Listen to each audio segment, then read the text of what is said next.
Hello ladies and gentlemen, welcome to Hello Dave. We're gonna start this week out in Elite Dangerous, where Frontier has shared some news regarding update 14.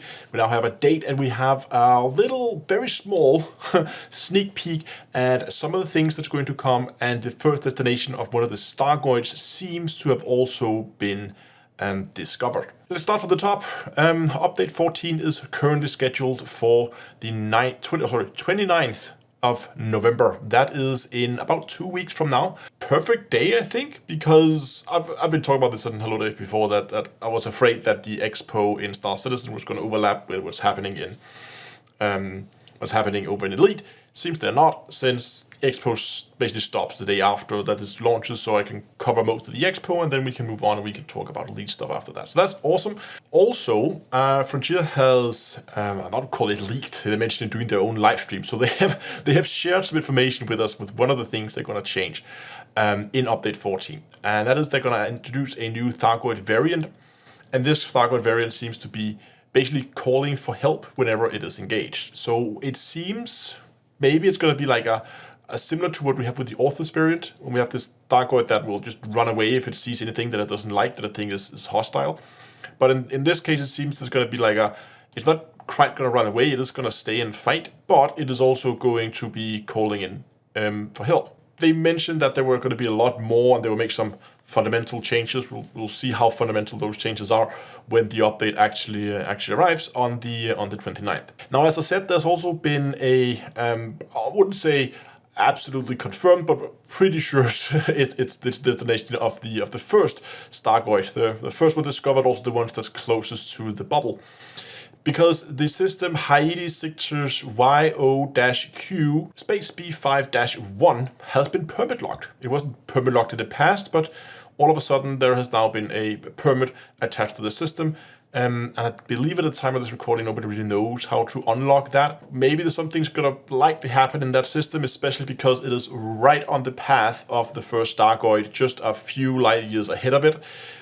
So it's almost certain that's going to be the destination of the first Stargoid. I'll expect that there will already be fleet carriers flocking to the area now to get ready for a potential fight when the first Stargoid arrives. Moving over to Star Citizen, there has been a lot of stuff going on over there. We got 2 new ships introduced with the launch of this expo.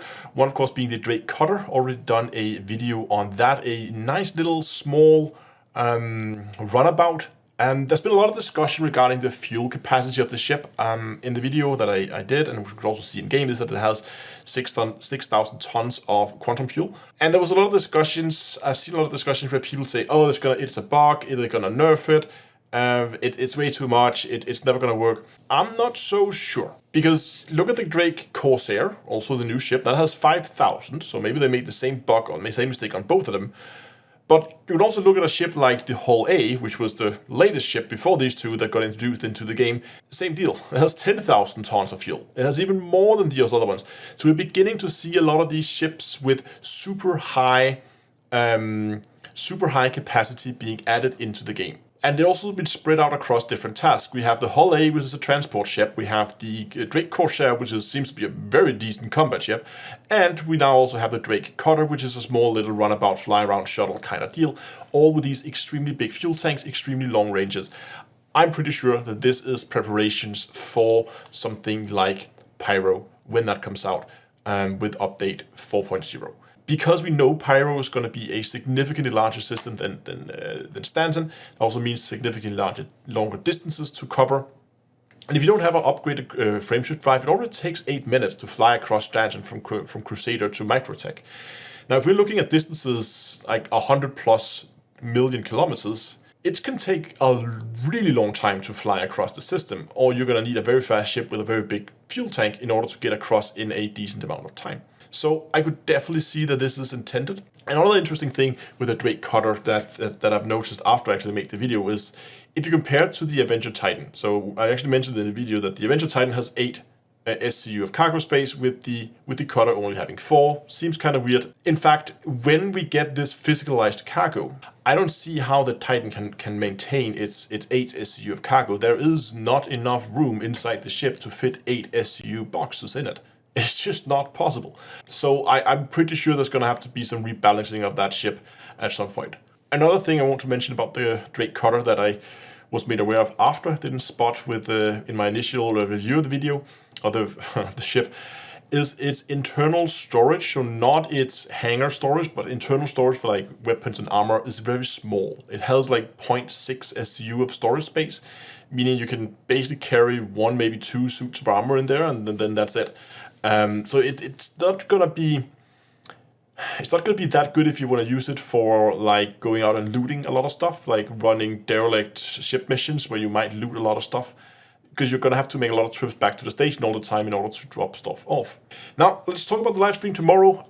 With the expo going on, I'm obviously going to go in there. I don't necessarily think there's going to be that many ships on display. It seems to be a lot of the alien ships that's going to be on display doing the live stream tomorrow, so we might go and play around with those. We might go and play around with the cutter, maybe the Corsair. My rental of the Corsair is obviously going to run out.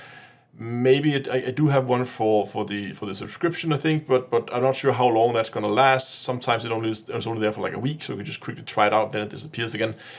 If the Corsair is there, then of course we're going to go and play around with that, maybe do some missions and take it out for a spin, do some PPU with it, see how things blows up, because that thing has a lot of guns. In general, just take a walk around the expo hall, see what they kind of have up for display there in terms of ships, and then go and fly some of them, play around. So like a usual expo. Also a good opportunity for players who may be new to the game, who want to get into it, because these expos are really some of the best times in the year for new players to get started in Star Citizen, because, well, the game is free to play. You can play for free until the end of the month, and then, yeah, try. I think there's going to be over 100 flyable ships on display you can try. So really good time to both help some new players go out and play with some of the new ships, stuff like that. So if you want to see that, it's going to be live streamed tomorrow. It's going to be at 8 o'clock GMT, and it's going to be live streamed, of course, as always, on YouTube as well as on Twitch.